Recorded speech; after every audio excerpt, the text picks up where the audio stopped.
Movie میں ہمیں دکھایا جاتا ہے کہ آکٹوپس جیسی دکھنے والی روبوٹ ہماری راس کو لینے آئی ہے۔ راس کو بچانے کے لیے آکٹوپس جیسی روبوٹ سے جنگل کے سارے جانور لڑائی کر رہے ہیں۔ بھالو، باراسنگا سب روبوٹ کو توڑنے میں لگے ہیں۔ روبوٹ سے لڑائی کرتے کرتے جنگل میں بھی آگ لگ جاتی ہے۔ وہاں جو جانور رہتے تھے وہ ایک بیور کی مدد سے ندی میں بہت بڑا پیڑ گرا دیتے ہیں تاکہ ندی کا پانی سے آگ بجھ جائے۔ اب سارے جانور ان برے روبوٹس کو توڑنے لگ جاتے ہیں۔ راس کو بری روبوٹ نے قید کر لیا تھا۔ روبوٹ راس کی یادداشت مٹانا چاہتی تھی۔ اتنے دنوں سے اس آئلینڈ پر رہنے کے بعد راس نے کیا سیکھا، اس انفارمیشن کو لینا چاہتی تھی آکٹوپس ڈاکٹر۔ راس کی ہیلپ کرنے کے لیے ایک بطخ بھی تھی جس کا نام تھا برائٹ بل۔ راس اور برائٹ بل ساتھ مل کر اس پوری آکٹوپس روبوٹ کو مار دیتے ہیں۔ مرنے سے پہلے آکٹوپس روبوٹ بولتی ہے تمہیں لینے کے لیے ہمیشہ روبوٹس آتے رہیں گے، اس لیے بعد میں راس نے اپنے آپ ہی اپنا ریسیور آن کر دیا جہاں ہمیں کچھ سمے بعد کا ٹائم دکھایا جاتا ہے جہاں راس اپنے جیسے بہت سارے روبوٹ کے ساتھ کام کر رہی تھی۔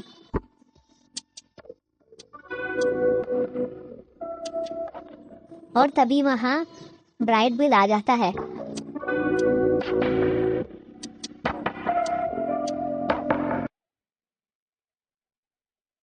اب ہم مووی کی شروعات میں جائیں گے کہ یہ سب شروع کیسے ہوا۔ مووی کی سٹارٹنگ میں 6 روبوٹ تھے جو اپنی اصلی ڈیسٹینیشن کی جگہ اور کہیں پہنچ جاتے ہیں۔ اس میں سے ایک روبوٹ راس بھی تھی۔ راس کا شپ اس آئلینڈ پہ گرا تھا۔ اس آئلینڈ پہ صرف اینیمل تھے۔ راس کو تو بنایا تھا انسانوں کی مدد کے لیے، تو وہ ان جانوروں کو سمجھ نہیں پا رہی تھی، اور جانور تو راس کو دیکھ کر ڈر کے مارے بھاگ رہے تھے۔ جانور کو لگا راس ان سب کو مارنے آئی ہے، پر راس ایسا کچھ بھی نہیں کرنے والی تھی۔ تو راس نے اپنے اور جانوروں کے بیچ میں کمیونیکیشن گیپ کو ختم کرنے کے لیے سوچا کیوں نہ میں ان کی لینگویج سیکھ لیتی ہوں، اور وہ ان کی بھاشا سیکھنے کے لیے آرام سے بیٹھ گئی۔ راس ایک بہت ایڈوانس روبوٹ تھی جو انسانوں کی مدد ہر طریقے سے کر سکتی تھی، اور وہ غلطی سے اس آئلینڈ پہ آ گئی تھی، تو وہ اپنے آپ کو انوائرمنٹ کے حساب سے چینج بھی کر رہی تھی۔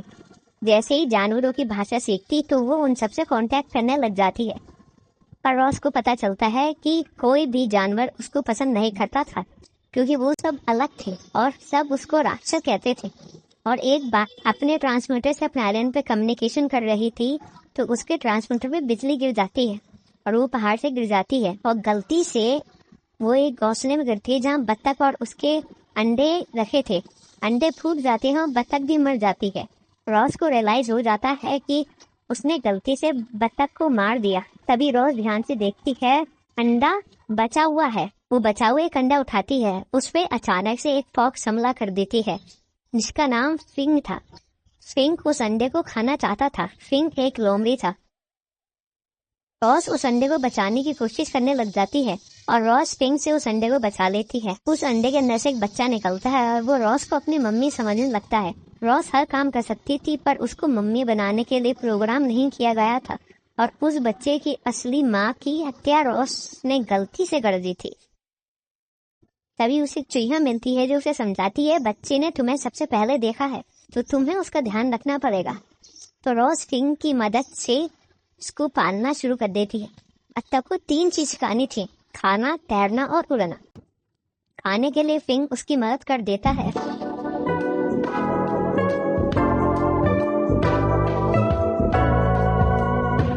اب وہ بچہ بڑا ہو رہا تھا جس کا نام روز نے برائٹ بل رکھا ہے۔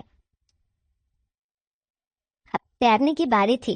تیرنے کی کوشش کرتے کرتے برائٹ بل ایک بطخ کے جھنڈ کے پاس پہنچ جاتا ہے جہاں اور بطخ اس کا مذاق اڑاتی ہیں اور کہتی ہیں راس ایک راکشس ہے، اس نے تمہاری ماں کو مار ڈالا ہے، جس سے برائٹ بل کو بہت برا لگتا ہے۔ اسے پتا چلتا ہے راس اس کی ماں نہیں ہے تو وہ راس سے ناراض ہو جاتا ہے۔ اب سردیاں بھی آنے والی تھیں جس کی وجہ سے بطخوں کا جھنڈ اور کہیں اڑ کر چلا جاتا تھا سردیوں سے بچنے کے لیے، اس لیے برائٹ بل کو بھی اڑنا سیکھنا پڑے گا۔ اب راس ٹھان لیتی ہے برائٹ بل کو اڑنا سکھائے گی۔ وہ برائٹ بل کو ٹریننگ دینے لگتی ہے۔ وہ ایک باج کی بھی مدد لیتی ہے اور بہت محنت کرنے کے بعد برائٹ بل اڑنا سیکھ جاتا ہے۔ اتنے میں سردیاں بھی آ جاتی ہیں اور راس بھی اپنے ٹرانسمیٹر آن کر دیتی ہے تاکہ وہ اپنے آئی لینڈ پر پہنچ سکے، کیونکہ راس کو کوئی پسند نہیں کرتا تھا اس آئی لینڈ پر راس کی ممتا اس کو روک دیتی ہے، پر وہ تو ایک روبوٹ تھی، پر اس نے اپنے آپ کو اتنا زیادہ بدل لیا تھا کہ اس کے اندر بھی ممتا آ چکی تھی۔ برائٹ بل بھی اور بچوں کے ساتھ اڑ جاتا ہے۔ ادھر سردیاں آ گئی تھیں اور اس بار بہت ٹھنڈ تھی۔ راس نے اپنے آپ کو شٹ ڈاؤن کر لیا تھا اور وہ پہاڑ کی چوٹی پہ بیٹھی تھی۔ تبھی اسے الوژن ہوتا ہے اور اس کی آنکھ کھل جاتی ہے اور وہ اپنے سائڈ میں فنگ کو پاتی ہے۔ فنگ سے وہ پوچھتی ہے، فنگ تم یہاں کیا کر رہی ہو؟ فنگ بتاتا ہے اس بار بہت ٹھنڈ ہے تو میں ادھر آ گیا۔ اب راس اور جانوروں کو بچانے کا سوچتی ہے کیونکہ فنگ کی بھی ٹھنڈ سے بری حالت تھی اور جانوروں کی بھی ٹھنڈ سے بری حالت تھی۔ راس خود اور جانوروں کو گفاؤں میں سے نکال کے لاتی ہے۔ راس سارے جانوروں کو ایک گھر میں لاتی ہے جو اس نے خود بنایا تھا اور وہاں آگ بھی جلا دیتی ہے تاکہ اور جانوروں کو گرمی نہ لگے۔ اب جانور راس سے بہت خوش تھے۔ سردیاں چلی جاتی ہیں، پر جب پہلے روز نے سگنل بھیجے تھے تو آکٹوپس روبوٹ نے دیکھ لیے تھے اور وہ روز کو لینے اب آ گیا ہے۔